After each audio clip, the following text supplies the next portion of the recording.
Welcome to ज़रूर life style. अस्सलाम वालेकुम जी। मैं बिल्कुल ठीक ठाक खैरियत से, उम्मीद है कि आप सब भी बिल्कुल ठीक ठाक खैरियत से होंगे।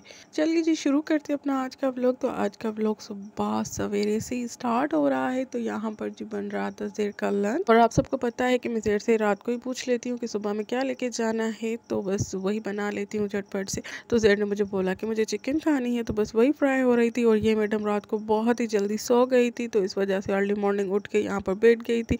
इसे मैंने जैम ब्रेड दे दिया था, और ज़ेर के लंच पे भी एक स्लाइस डाल दिया था जैम ब्रेड का, साथ में कुकम्बर दे दिया था। तो यहाँ पर जी ज़ेर का लंच हो गया था रेडी, और ज़ेर भी खैर से स्कूल चली गई थी। फिर मैंने छोटी मैडम को भी ब्रेकफास्ट करवाया, ख़ुद भी किया। उसके बाद थोड़े बहुत काम किए, और देखा तो मेरे पास अदरक लहसुन का पेस्ट बिल्कुल ही फिनिश हुआ हुआ था, और साथ में मेरे पास यहाँ पर पड़ी भी थी अदरक लहसुन। तो मैंने सोचा कि पेट के छील लेती हूँ ताकि जल्दी से मैं पेस्ट बना के रख सकूँ, क्योंकि ये बहुत ही मुझे एक झंझट वाला काम लगता है। तो बस जब मुझे टाइम मिलता है तो जल्दी से मैं ये कर लेती हूँ। साथ में जी यहाँ पर छोटी मैडम भी खेल रही थी, मैं यहाँ पर अदरक लहसुन छील रही थी। लहसुन तो मैंने छील ली थी तकरीबन, यहाँ पर बस अदरक रह गई थी तो वो भी छील रही थी। और ये मंथ के स्टार्ट में ही सारे काम करके मैं रख देती हूँ, फिर सारा मंथ इजीली गुजर जाता है। बार बार झंझट नहीं होती कि छीलो फिर काटो फिर यूज़ करो। तो इन सारे झंझटों से बचने के लिए बस एक ही दफ़ा की मेहनत कर लेती हूँ। तो यहाँ पर जी मैंने सारी की सारी अदरक लहसुन छील ली थी, उसके बाद अच्छे से वॉश कर लिया था। यहाँ पर जी मैं ग्राइंड कर रही थी,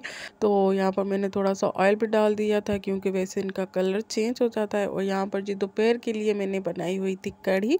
और आप सब मेरे आवाज़ को थोड़ा इग्नोर कीजिएगा, क्योंकि आजकल मौसम का बिल्कुल भी पता नहीं चल रहा। कभी कि इतनी ज़्यादा ठंड हो जाती है तो बैठे बिठाए हम कुल्फ़ी बन जाते हैं, और कभी इतनी गर्मी हो जाती है कि फ़ैन चलाना पड़ जाता है। तो इन्हीं चक्करों में बस फ्लू हो गया है, तो उस वजह से थोड़ा सा आवाज़ भारी हो रहा है। तो आप सब बर्दाश्त कर ले, बस एक दो दिन में खुद ही सेट हो जाएगा। और जी यहाँ पर जी मेरी कढ़ी हो गई थी रेडी, तो बस यहाँ पर मैं पकौड़े फ्राई करना स्टार्ट हो गई थी। और गैस का तो आजकल इतना कोई इशू हो गया है कि समझ ही नहीं आ रहा कि कैसे हम सरवाइव करेंगे। आगे रमज़ान भी आ रहे हैं, तो उसमें तो और ज़्यादा कुकिंग होगी, तो पता नहीं क्या हाल होगा हमारा। इस वाले चूल्हे पे बहुत ज़्यादा आसानी हो जाती है, बट जो असल गैस आती है तो उसका तो मज़ा ही कुछ और होता है। इस पर तो बस काम चलाने वाली बात है कि कुछ ना होने से कुछ होना बेहतर है कहते हैं। तो बस वही बात है कि बस चल रही है, काम हो रहा है, बाकी इतना कोई ज़्यादा इसमें नहीं होता। एक तो खतरा बहुत ज़्यादा होता है कि सिलेंडर किचन में पड़ा हो, तो वो तो अलग से टेंशन रहती है। ऊपर से इसकी जो गैस होती है वो जल्दी से फिनिश हो जाती है, तो फिर लेके जाओ, फिर रिफ़िल करवाओ, फिर लेके आओ, तो काफ़ी सारा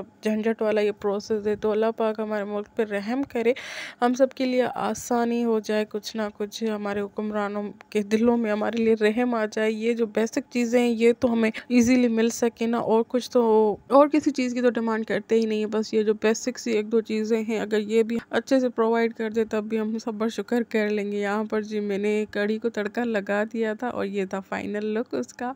बस जी फिर लंच वगैरह किया, बच्चों को भी सुला दिया। उसके बाद जी आप सबको पता है कि उठने के साथ ही मैं ज़ेर को पढ़ाना स्टार्ट कर देती हूँ। यहाँ पर जी जीके का असेसमेंट था, तो वही बस मैं इसको याद करवा रही थी। और मुझे समझ ये नहीं आता कि आजकल के स्कूल वाले बच्चों को पता नहीं क्या समझते हैं कि पीजी में उठा के इतने 20-25 क्वेश्चन दे देते हैं कि आप याद करके आओ, और हर आए दिन इनके असाइनमेंट्स मंथली टेस्ट वगैरह होते रहते हैं। बस बच्चों के चक्कर में हम माओं की भी अच्छी खासी पढ़ाई हो जाती है कि सारा कुछ उनको अच्छे से एक्सप्लेन करो, फिर उनको समझाओ, उसके बाद उसको याद करवाओ। तो हम भी उनके साथ साथ ही जैसे कि पढ़ते जा रहे हैं। हम अपने बचपन में तो सेम पे लिमिट टर्म देते थे, फाइनल टर्म देते थे, और सारा साल ही रिलैक्स रहते थे। कोई असेसमेंट कोई टेस्ट वगैरह नहीं होती थी, सिंपल क्लास टेस्ट वगैरह हो जाती थी। इतना कोई ज़्यादा बर्डन नहीं होता था जितना कि आजकल के बच्चों पे दिया गया है। तो बस इनकी हिम्मत है जो ये कवर कर रहे हैं, अल्लाह पाक इनको हिम्मत दे और भी, और ज़िंदगी के हर कदम पे इनको कामयाब अता करे, आमीन सुमा आमीन। अच्छे से पढ़े, अच्छे से नंबरों में पास हो जाए। तो यहाँ पर जी हमारे स्टडी तो चल रही थी, साथ में स्नैकिंग भी चल रही थी। सबकी फेवरेट चाट मैंने बनाई थी, तो यहाँ पर चाय के साथ चाट भी इंजॉय कर रहे थे। बस जी खाना पीना हुआ, पढ़ाई हो गई दी। उसके बाद जी मैंने बच्चों को किया रिलैक्स कि आप दोनों यहाँ पर बैठ के खेलें, और मैं जब तक कर लेती हूँ कपड़े आयरन, क्योंकि सारे के सारे मुझे करने होते एक साथ ही। तो यहाँ पर ये आपस में खेलेंगी, टाइम स्पेंड करेंगी, साथ में मैं भी बातें करती रहूँगी और ये सारे कपड़े भी मेरे प्रेस हो जाएंगे बातों ही बातों में। तो यहाँ पर बस मैं कपड़े प्रेस करना स्टार्ट हो गई। तो यही एक बेसिक सिंपल सी रूटीन होती है हर हाउसवाइफ की, हर मदर की। घर में उसको सारे काम भी देखने होते हैं, बच्चों को भी देखना होता है, बच्चों की पढ़ाई को भी देखना होता है, सारे काम उसी को ही देखने होते हैं।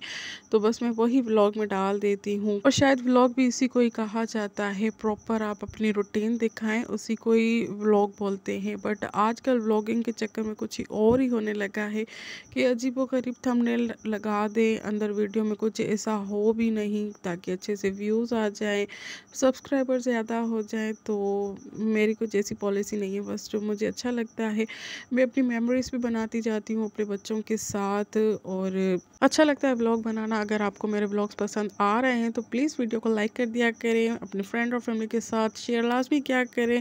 चैनल पे न्यू है तो सबसे पहले चैनल को सब्सक्राइब कर दीजिए। बस यहीं तक था मेरा व्लॉग, मिलते हैं नेक्स्ट व्लॉग में, तब तक के लिए अल्लाह हाफिज़।